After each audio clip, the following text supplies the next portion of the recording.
Greetings and welcome. I'm Bjorn, aka Bjorn to Sell with Hewitt Jackson Real Estate. And I've got a question for you today. Have you been looking for homes and keeping your eye on things and just not seeing what you want? Perhaps you have a very clear vision of what you want and need, and that house simply doesn't exist. Have you ever considered building something from the ground up? Well, if you have, you're lucky because today I'm talking about new construction, baby. Before we get too deep into this subject, kindly show your support by hitting that subscribe button and giving me a thumbs up. The first question that comes up with the concept of new construction is, how much is this going to cost and how am I going to pay for it? Well, I'm here to tell you that new construction typically carries a higher price tag than if you're buying a resale home, but luckily for you, you can finance it. And guess what? That financing process is not too terribly complex. There's a few extra steps involved, and at some point, I'll have a lender on here to dive into that process in more detail.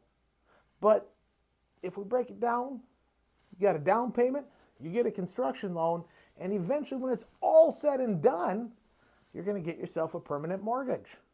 Let's move on to the exciting world of the different types of construction, of which there are 4. We got production homes, we got fully custom homes, we got semi-custom, and we got spec homes. That's what we're looking at today. From housing development vibes to dream homes, I'm going to break down the pros and cons of each type. The first type of home is a production home. I want you to think of a housing development. Many similar houses. You usually have some options in terms of floor plan, maybe not a lot of flexibility, but you do have some choices in terms of the finishes and fixtures that go in that place, and maybe some of the exterior features like decks, etc. It's the most cost-effective of all the new constructions typically because these builders have made a repeatable process. They can go into a housing development and build a similar house over and over and over again. Thus, they know the cost of materials, labor, and the process gets a little bit quicker each time. The next style, well, I want you to think about your dream home.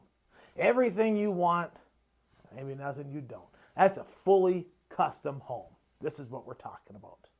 The steps involved in this, well, it's a little bit more involved because first you got to find a location that you want to build that thing and make sure it's suitable for a house. Next, you hire an architect to design the thing and make it exactly the way you want it. Then you find a builder who's willing to take on the project and they build it. Given the nature of this method, costs can add up quickly, but again, I want you to think of the dream home, baby. Everything you want. The next style is a semi-custom home. This style is kind of a mix and match of a fully custom home and a production home. You might get to pick from a variety of designs and a variety of floor plans, and you might even have a wider selection of fixtures and finishes, but you're going to have a little bit less say, actually probably considerably less say, than a fully custom build. The compromise here is you have more say, not complete control, so you generally save a little bit of money compared to a fully custom home. The fourth type of home is a spec home. This is where a builder goes out on their own and they say, we're going to build a house and see if we can sell it. You don't have much, if any, say in the floor plan, fixtures, or finishes. Sometimes if you catch them early enough in the process, you might have some latitude with those things. But a lot of times they build the house, it's there. What's the advantage of this style? Well, you don't have to be as involved in the process if you don't want to, but you get a brand new home with all the pros that go with that. Here's a few other things that you have to consider when looking at new construction. I always talk to buyers about the importance of getting a home inspection. So people naturally ask, if I'm getting a new construction, should I even bother getting a home inspection? My answer is quite simply, absolutely, yes. This step is very important. You want to catch things that might get overlooked. This is your time to make sure that the house is exactly the way you want it. Humans make errors. So for the relatively small cost in comparison to what you're going to be paying for that house, you're going to get a great peace of mind. Oh, and since we're talking about peace of mind, let's talk about warranties. Minnesota has specific statutes that outline how builders must warranty your home.